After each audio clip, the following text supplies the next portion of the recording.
What's up, y'all? Dr. Purity here, and I'm going to talk to you a bit about how to decolonize a classroom and how I decolonize my teaching. So, first things first, we do not grade over here, okay? Anyone who takes my class automatically gets an A. They're told in the first week that they're going to get an A, so I also don't give homework. Surprise, surprise.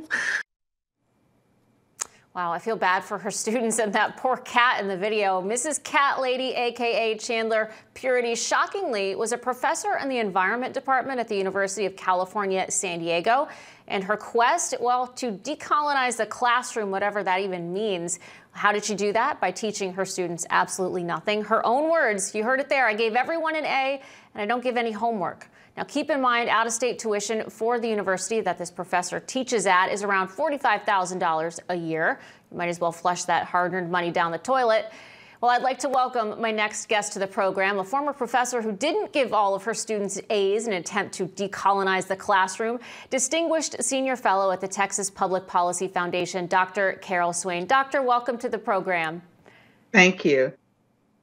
You know, you can't make this up. It's a sad situation when you have people like this teaching students. What do you make of her rationale for the classroom, giving out all A's in order to decolonize? I can't even make sense of this. Help us out here. Well, first of all, when she's talking about decolonizing the classroom, she's talking about removing Eurocentric influences. So anything that's traditional, anything that's associated with the oppressor, and under critical race theory, the oppressor would be white Europeans, especially white men. And so she's going to decolonize the classroom by removing any types of standards that have been traditionally associated with teaching. She is not a teacher.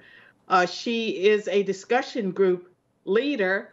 And she's very lazy because part of being a professor is putting together a course, putting together whatever teaching materials, grading students, holding them to standards, trying to impart some type of knowledge. She's doing nothing. She was collecting a paycheck. Yeah, it's really doing her students a disservice here. And, you know, we did some digging on the professor. You go to her LinkedIn page. She wants you to know that she's a she, her. In her About Me section, she writes, quote, I create and teach courses around Blackness and STEM, environment and identity, environmental justice, and science communication. I also do readings as an energy mystic through tarot cards, and I am an artist. I believe in science and magic. There's a lot to unpack there. We don't have the whole hour to do that, but what do you make of the university even hiring somebody like this? And why does it seem like more and more universities are hiring people like this? I would say that this is diversity, equity, and inclusion, 21st century. And so what's happening now is that there are no standards. Equity means equal outcomes. When I went through college, when I taught at universities, it was under an equal opportunity standard. And so you had to perform and you were expected to meet the standards of everyone else. They have totally lowered the standards for racial and ethnic minorities and for the university as a whole. So it's possible for students to go through universities and come out not educated. And she mentions that they have critical thinking skills. She doesn't have critical thinking skills. Her students don't have critical thinking skills if they're taking courses from professors as incompetent as this young woman appears to be or has demonstrated herself to be. And so I think that the identity politics that's been pushed by universities, the multiculturalism, it's been very destructive. And they have taken affirmative action, which has been beneficial at times to our society, and they've just totally eroded any type of standards, any type of equal opportunities. There's no sense of a meritocracy. They don't want fairness. They don't want a meritocracy, and it's a disgrace. She's an embarrassment, and any other professors that are allowed to get away with that type of behavior in the classroom. Well, doctor, this seems to be turning into the norm here, and if maybe it's not the norm now, it's soon to be. If this continues, how do we return to get this wokeness out of the classroom, to have students held accountable to come in and do their work and earn that A versus just having it handed to them for showing up? Well, first of all, I can tell you that the students I have encountered over the years would not take a course that was just going to hand them an A.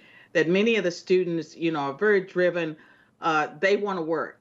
And so they would not sign up for her course. So she would get a very selective group of students that were lazy, that didn't want to work.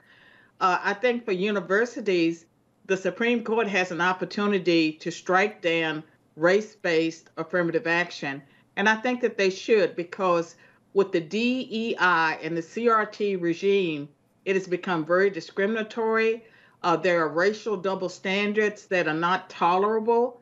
And I don't see us turning away from that. I think that we will have racial conflicts in the future between whites and whites and minorities over these types of issues, because it's such a dual standard. It's something that's unacceptable, I think. It runs against our civil rights laws, and it cheats the students, and it robs the parents who are paying the tuition.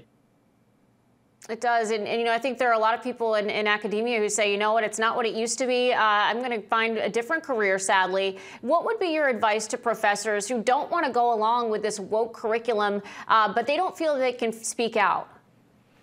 Well, I think professors have to stand, because I believe the vast majority of them are people that are there because they want to teach and they care about their students. Those people have been silenced and intimidated. And it's not about conservative versus liberal, because there are very few conservatives at any of these places.